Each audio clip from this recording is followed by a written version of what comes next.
Evangelio según San Juan, capítulo 16, versículo 25 al versículo 27, y dice el texto: estas cosas os he hablado en lenguaje figurado, y viene el tiempo cuando no os hablaré más en lenguaje figurado, sino que os hablaré del Padre claramente. En ese día pediréis en mi nombre, y no os digo que yo rogaré al Padre por vosotros, pues el Padre mismo os ama, porque vosotros me habéis amado y habéis creído que yo salí del Padre. Ya a esta altura, en los versículos que anteceden estos que acabamos de leer, ya el Señor había dicho que el día que ellos le volvieran a ver, ese día ellos se iban a llenar de gozo, que el gozo de los discípulos sería un gozo permanente luego que ellos vuelvan a verle después de la cruz, a tal punto que ellos no iban a tener necesidad de preguntar absolutamente nada. Luego el Señor le dice a ellos que el Padre estaría atento a sus oraciones y que en el nombre de Jesús el Padre le iba a dar todo cuanto ellos pidan. Y esta es la tercera vez que Jesús le dice esto a los discípulos. Vamos ante el Padre y pedimos todo cuanto nosotros necesitamos en el nombre de Jesús. Eso es lo que Jesús le está diciendo. Pero esto se va a hacer no por los méritos de los discípulos, porque no lo tenían. Eso nosotros lo vamos a hacer no por los méritos nuestros, porque tampoco tenemos. Ahora bien, ¿qué es orar en el nombre de Jesús? Es usar su nombre como un amuleto para cerrar todas nuestras oraciones y que esto pueda indicar que nosotros estamos haciéndolo en su nombre.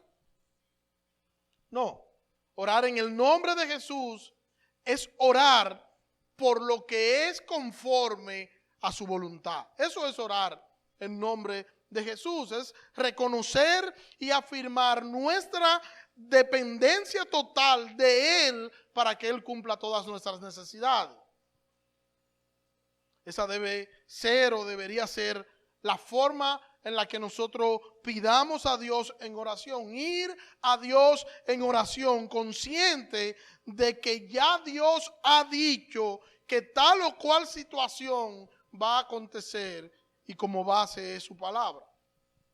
Tener claro que nosotros somos dependientes del Señor y que las cosas suceden no simplemente al azar, y que nosotros podamos entender que hay propósito en Dios para con nosotros y que nosotros deberíamos dejarnos guiar del Señor, incluso en oración, para que nosotros podamos terminar orando bien y no orando mal, como dice Santiago.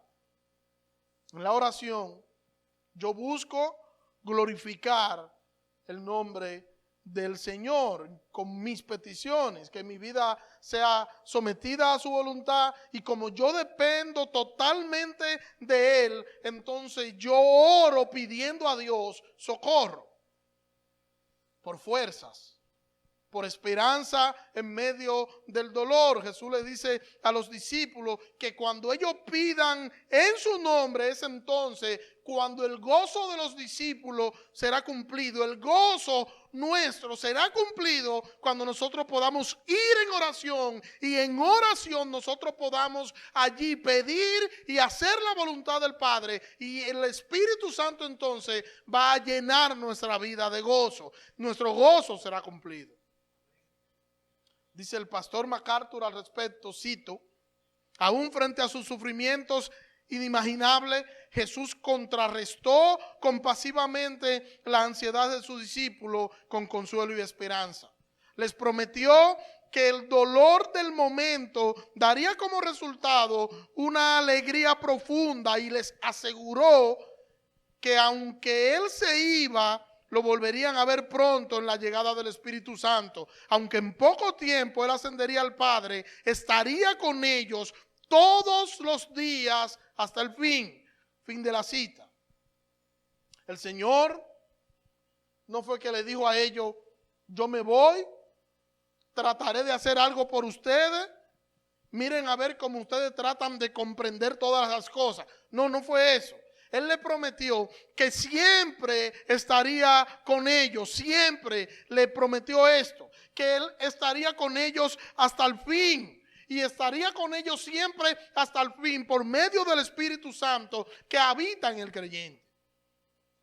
Entonces cuando nosotros estemos atribulados, cuando nosotros estemos alegres, cuando nosotros estemos sanos, cuando nuestros cuerpos enfermen, todos los días, no importa qué, cómo o cuándo, todos los días el Señor estaría con nosotros hasta el fin.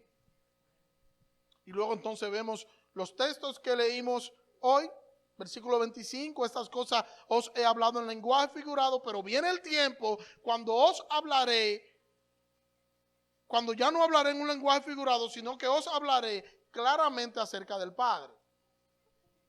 Si nosotros vemos los evangelios, si nos detenemos a mirar los evangelios, nos vamos a dar cuenta que los discípulos ante las enseñanzas de Jesús tenían cierta visión cegada, podríamos decir. Tenemos que reconocer de manera rápida que ellos en la mayoría de los casos no podían entender lo que Jesús estaba diciendo. Y una de las razones era porque Jesús le hablaba en alegoría. Jesús le hablaba en un lenguaje figurado. Mire cómo dice Mateo capítulo 15 versículo 22.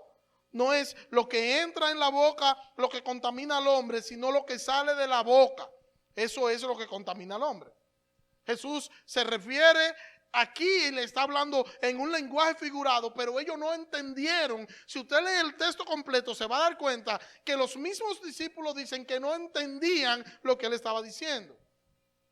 Dichas declaraciones en lenguaje figurado son declaraciones veladas, son declaraciones puntuales, enigmáticas, cuyo significado no es entendible de manera inmediata. Y el propósito de este tipo de lenguaje era encubrir la verdad. Los discípulos en una acción aquí donde ellos no podían entender, pero como ya dije, lo podemos ver de manera constante en las Escrituras. De hecho, en una ocasión, también en el libro de Mateo capítulo 13, mire lo que sucede. Versículo 10. Y acercándose los discípulos le dijeron, ¿por qué le hablas en parábola? Y respondiendo él les dijo, porque a vosotros se os ha concedido conocer los misterios del reino de los cielos, pero a ellos no se le ha concedido, porque a cualquiera que tiene se le dará más y tendrá en abundancia, pero a cualquiera que no tiene, aún lo que tiene le será quitado. Por eso les hablo en parábola, porque viendo no ven, y oyendo no oyen ni entienden, y en ellos se cumple la profecía de Isaías que dice,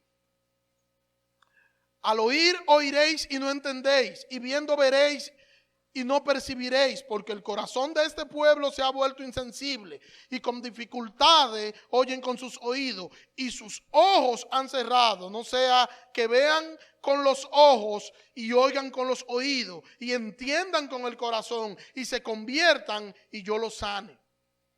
O sea, la palabra en sentido figurado, no solo en momento determinado fue para los discípulos, sino que Jesús le hablaba de manera intencional a los incrédulos de esta forma para que así se cumpliese las Escrituras. Mire cómo dice el versículo 34 y 35 ahí mismo de Mateo 10. Todo esto habló Jesús en parábola a las multitudes, y nada le hablaba sin parábola, para que se cumpliese lo dicho por medio del profeta cuando dijo, abriré mi boca en parábolas, hablaré las cosas ocultas desde la fundación del mundo.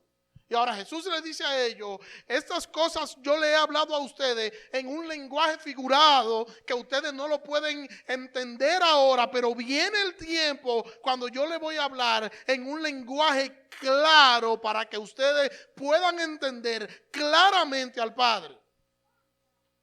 Los discípulos no podían entender el propósito de la cruz antes que sucediese. Ellos estaban totalmente frustrados y confundidos. Y tenemos nosotros que reconocer que muchas veces nosotros nos encontramos en la misma posición que los judíos. El hecho de que no entendemos lo que significa algo. El hecho de que no entendemos por las situaciones en que muchas veces pasamos, o que el Señor está o no está en alguna que otras situaciones porque estamos pasando un momento de dificultad. El hecho de nosotros no entender la voluntad del Señor en determinado momento, o yo no entender qué hace mi humanidad en determinado momento, mi condición pecaminosa, y todo esto que yo no logro entender, todo esto me empequeñece pero engrandece a mi Señor y apunta a la gloria del Salvador. Yo no voy a entender siempre lo que el Señor hace. No siempre no lo vamos a entender. Es posible que nos resulte incomprensible las cosas que suceden a nuestro alrededor. Pero de una cosa estoy seguro, y es que el Señor está en control, aunque no lo parezca. De una cosa yo estoy seguro, y es que por difícil parezca la situación, el Señor está en control. Que no importa cómo se llame, cualquier situación que yo pueda estar atravesando, el Señor está en control. No importa cómo se llame, no importa la magnitud, no importa el tamaño, Dios está en control. Y si Dios está en control, entonces estamos seguros. Porque el Señor tiene cuidado de nosotros. Y aunque yo no entiendo, el hecho de que yo no entienda no significa que Él no va a obrar. Es que yo soy el que no entiendo, pero Dios sigue obrando. Dios sigue obrando aún cuando nosotros no entendemos. Y por eso el apóstol Pablo dijo que nosotros ahora, nosotros no vemos de manera clara, sino que vemos oscuro. Nosotros estamos viendo oscuro como un espejo. Dice el apóstol Pablo allí, y la idea del espejo no es el espejo que nosotros tenemos hoy, sino que era un metal que se trabajaba y en ese metal se veía una imagen deforme. Y eso es lo que está diciendo el apóstol Pablo. Ahora nosotros vemos de manera borrosa, de manera deforme, pero un día estaremos con el Señor y veremos las cosas claras, tal y como son. Ahora no vemos de manera clara. Ahora solo nos toca ser fiel y esperar. Solo nos toca confiar en sus promesas. Solo nos toca sentarnos a esperar la obra de nuestro Salvador. No siempre entenderemos, pero siempre debemos obedecer. No siempre entenderemos, y nosotros sabemos esto. Sabemos que hay heridas que no siempre vamos a saber la razón de ella, que no vamos a entender siempre por qué sucedieron cosas que se pudieron evitar. Pero sucedieron y están ahí y nos provoca dolor recordarla. Pero el Señor no nos ha dicho que nos dará todas las respuestas a nosotros en medio de crisis, de dolor, de tormenta, de dificultad. Él no nos ha dicho que nos va a dar toda la respuesta. Ahora vemos oscuramente, pero cuando estemos con el Señor veremos las cosas tal y como son. Los discípulos no entendían el amor de Dios manifestado en Cristo. Los discípulos no podían entender cómo Cristo iba a la cruz, y tampoco entendían que el templo sería levantado. La muerte de Cristo rompería el velo y ahora los creyentes tendrían acceso directo a Dios. Lo que se oponía para que el hombre tenga acceso directo a Dios, que era el pecado, ahora el pecado iba a morir en la cruz con el Salvador, y ahora los hijos de Dios iban a poder tener acceso directo a Dios. El velo sería quitado. Ellos no tenían necesidad ahora de enviar a un sumo sacerdote ante el Padre para expiar su pecado. Ahora tendrían un acceso directo a Dios. El velo se iba a romper y todos los creyentes de aquella época, incluso de hoy, todos los creyentes tendrían acceso directo a la presencia del Dios Todopoderoso. Llegará el tiempo cuando los discípulos ya dejarían de necesitar, y es lo que vemos con todo eso. Jesús le está diciendo esto: va a llegar el tiempo en que ustedes no van a necesitar que vaya otro a hablar por ustedes, sino que ustedes van a ir de manera directa. Pero va a llegar el tiempo en que ustedes van a entender este mensaje claro, porque ahora no lo entienden, y es lo que Jesús le está diciendo en ese momento a los discípulos. Ustedes van a entender en un momento, van a entender en su momento claramente la relación del Padre y la relación del Hijo. Y la misión redentora del Hijo la van a entender de manera clara. Ellos lo iban a entender en el momento en que el Espíritu Santo hiciera morada en ellos.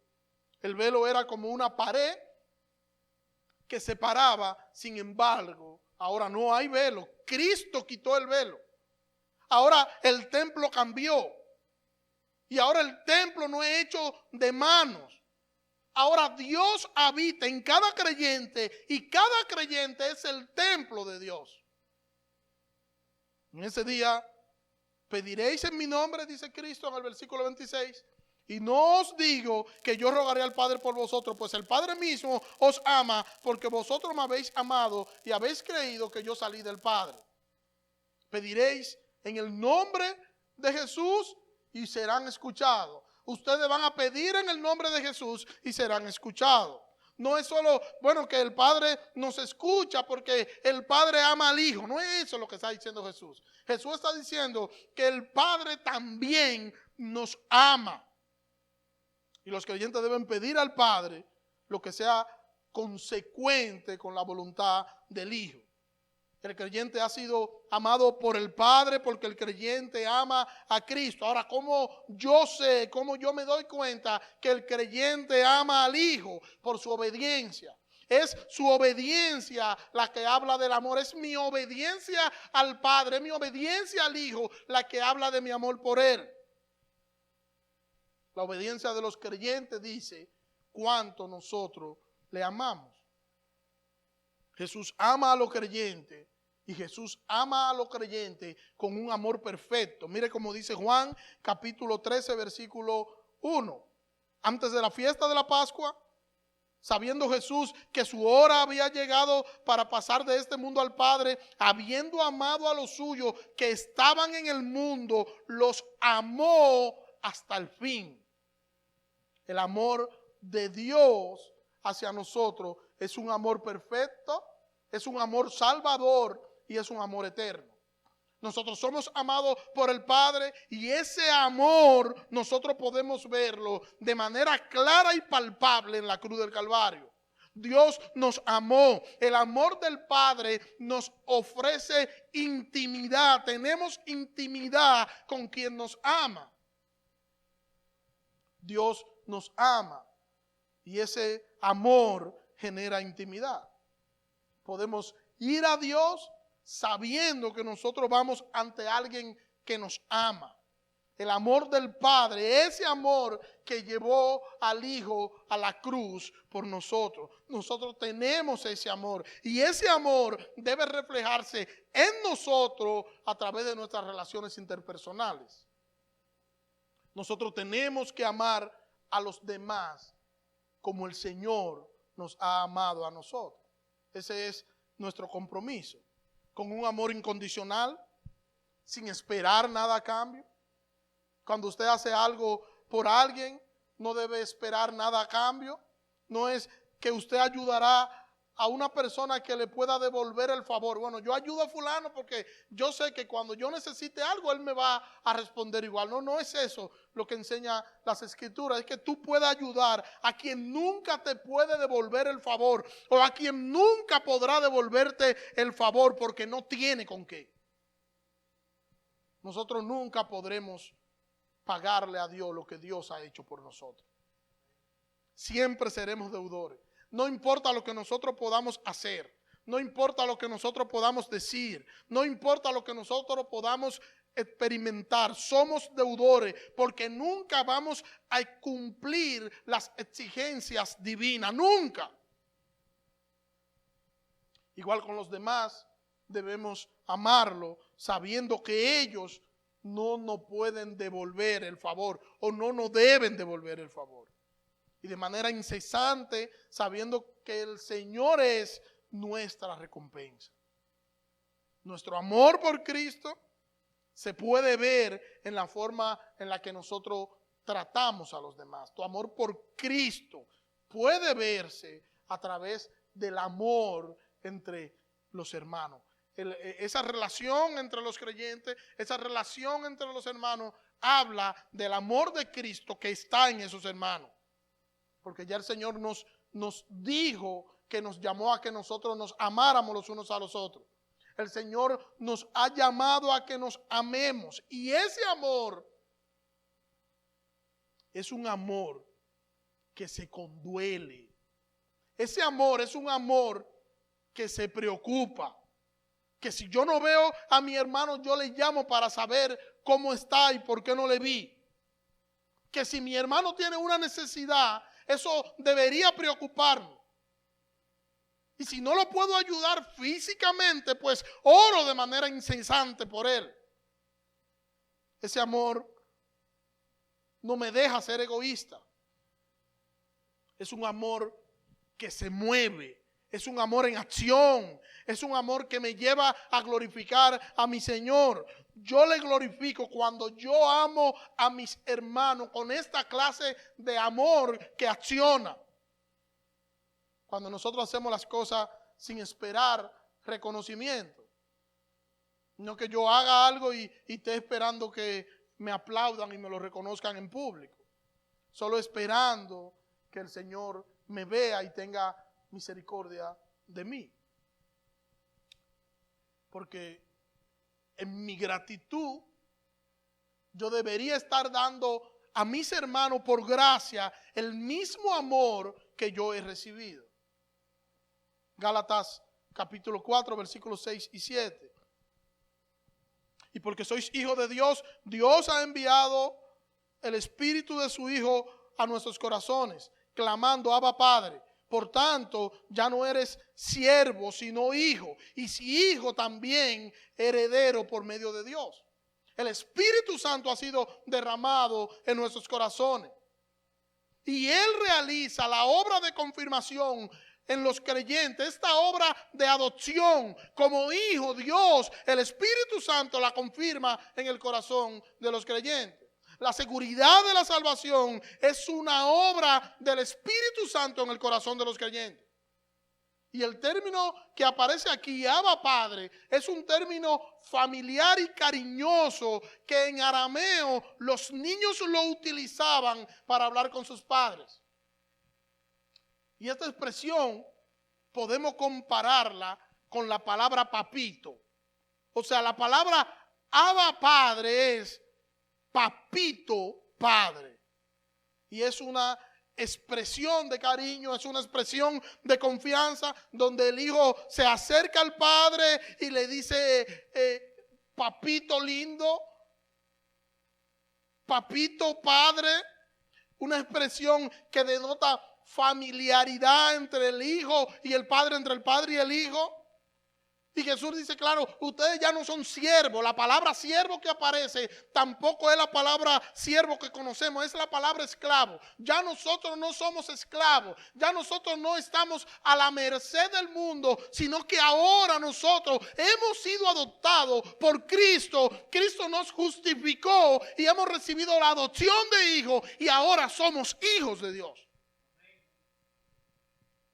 Y esta expresión nos saca de amigos, porque a un amigo tú le puedes decir a medianoche, mira, hablamos mañana. Tú puedes llamar a un amigo y decirle, mira, yo necesito tal o cual cosa. Sí, mañana hablamos sobre eso. Pero cuando tu hijo te llama a medianoche, tú le atiendes, tú le escuchas. Si tu hijo tú escuchas que al dormir está sonando extraño, tú vas inmediatamente a ver qué está sucediendo con tu hijo, porque él no está acostumbrado a hacer eso que está haciendo mientras está dormido. Inmediatamente te levanta e inmediatamente le atiende, porque no es un amigo, es un hijo. Ya nosotros no somos amigos, ya nosotros no somos esclavos, ya nosotros no somos siervos. Ahora nosotros somos hijos de Dios. El Señor es nuestro Padre. Y nosotros tenemos la confianza y tenemos una relación cariñosa con nuestro Señor. Su amor nos ha alcanzado. Su salvación nos ha alcanzado. ¿Qué te sucede? ¿Qué te atormenta? Tenemos un Padre en los cielos. Hermanos, tenemos un Padre en los cielos a quien tú puedes acudir sin ningún tipo de restricción. No es solo un Padre, porque cualquiera tiene un Padre. No es solo un Padre. Es que nosotros tenemos un Padre que es todopoderoso. Tenemos un gran, soberano, eterno y majestuoso Padre que es nuestro Señor. Y nada iguala su poder.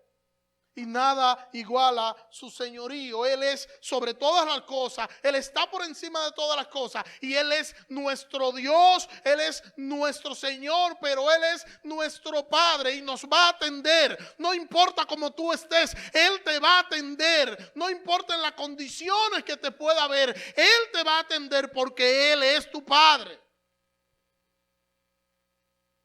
Él es tu Padre. Mira cómo dice el Salmo 19. Los cielos proclaman la gloria de Dios y la expansión anuncia la obra de sus manos. Un día transmite el mensaje al otro día y una noche a la otra noche revela sabiduría. No hay mensaje, no hay palabra, no se escucha su voz, mas por toda la tierra salió su voz y hasta los confines del mundo sus palabras. En ello puso una tienda para el sol. La majestuosidad, la gloria de Dios, al Dios con su palabra crear y hacer todas las cosas. Pero mire cómo dice el Salmo 24. Un salmo que nos habla de la gloria de Dios. Salmo 24, Salmo de David. Del Señor es la tierra y todo lo que en ella hay. El mundo y los que en él habitan. Porque Él la fundó sobre los mares y la asentó sobre los ríos. ¿Quién subirá al monte del Señor? ¿Y quién podrá estar en su lugar santo? El limpio de manos y puro de corazón, el que no ha alzado su alma a la falsedad ni jurado con engaño, ese recibirá bendición del Señor y justicia del Dios de su salvación. Tal es la generación de los que le buscan, de los que buscan tu rostro como Jacob. Alzad, oh puertas, vuestras cabezas, alzaos vosotras puertas eternas, porque entra el Rey de Gloria. ¿Quién es este Rey de Gloria? El Señor fuerte y poderoso, el Señor poderoso en batalla. Alzad puertas vuestras cabezas, alzadlas puertas eternas, para que entre el Rey de Gloria. ¿Quién es este Rey de Gloria? El Señor de los ejércitos. Él es el Rey de la Gloria. Hermano, ese es nuestro Padre. Y ese es a quien Jesús está diciendo en el versículo 26. En ese día, dice Jesús, en ese día pediréis en mi nombre y no os digo que yo rogaré al Padre por vosotros. 26. Pues el Padre mismo os ama porque vosotros habéis sido amados por el Padre. O sea, no es solo que ustedes van a pedir en mi nombre y el Padre solo lo va a escuchar por eso. No, es que el Padre los ama a ustedes también. Y Pablo dice, no hemos recibido el espíritu de adopción, no hemos recibido el espíritu de cobardía, sino que hemos recibido el Espíritu Santo y por medio a él clamamos, Abba Padre. O sea, papito Padre, papito lindo. La relación entre el Hijo y el Padre. Nosotros tenemos acceso a Dios y nosotros tenemos un Padre que es todopoderoso. Tenemos un Padre poderoso, tierno y eterno que es nuestro Señor. Quien creó todas las cosas. Quien creó todas las cosas con el poder de su palabra. Quien reina por los siglos de los siglos. Quien creó y todavía gobierna el universo. Ese es nuestro Señor. Ese es nuestro Padre. ¿Y tú crees, hermano, que puede existir algo imposible para nuestro Padre? ¿Puede existir algo imposible para Él? Él es un Dios de planes y Él es un Dios de propósito. Y lo que sucede en nosotros, lo que sucede en nuestras vidas, gira en torno a lo que es ese propósito de nuestro Señor, ese propósito de nuestro Cristo, ese propósito de nuestro Salvador en nosotros. El Padre mismo nos ama. El velo fue roto. Nosotros tenemos acceso directo al Padre, nosotros tenemos acceso directo a Dios, nosotros tenemos intimidad con Dios y nosotros tenemos que entender que nosotros podemos acercarnos confiadamente al trono de la gracia. El Señor nos bendijo con su paz, una paz que sobrepasa todo, una paz que depende del Señor y no de nuestras circunstancias. La paz del Señor está en nosotros. El Señor nos amó y nosotros debemos reflejar ese amor con que el Padre nos ha amado. Nosotros debemos reflejar ese amor los unos para con los otros. Y debemos dar gracias por las cosas que hemos recibido y por las cosas que no hemos recibido. Que el Señor nos ayude a que podamos ser así. Oremos. Señor, gracias. Gracias por tu misericordia, gracias por tu amor. Gracias, Señor, por tu palabra. Ayúdanos, Señor, a entender que en medio de las situaciones que podamos enfrentar en esta vida, que podamos entender que tú eres nuestro Padre, que tú eres nuestro Señor, que tú eres nuestro Salvador. Ayúdanos, Señor, a entender que tú eres nuestro refugio y que debemos refugiarnos en ti. Ayúdanos, Señor, a descansar en tus promesas.